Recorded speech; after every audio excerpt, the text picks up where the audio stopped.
posición de Somavilla. A ver qué hace Somavilla, que mete justamente la pelota para Ordoño. Ordoño que va buscando la posibilidad, le mete un pelotón.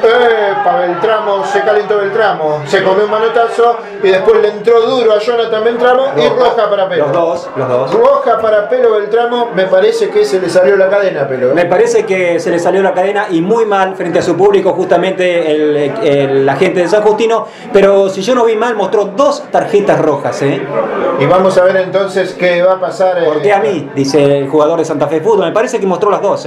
Y bueno, Ordoño entonces será el otro jugador expulsado cuando hay discusiones, hay tumulto. Para colmo, justo donde está el grupito de hinchas de San Justino fue la jugada. Ahí está justamente protestado el partido.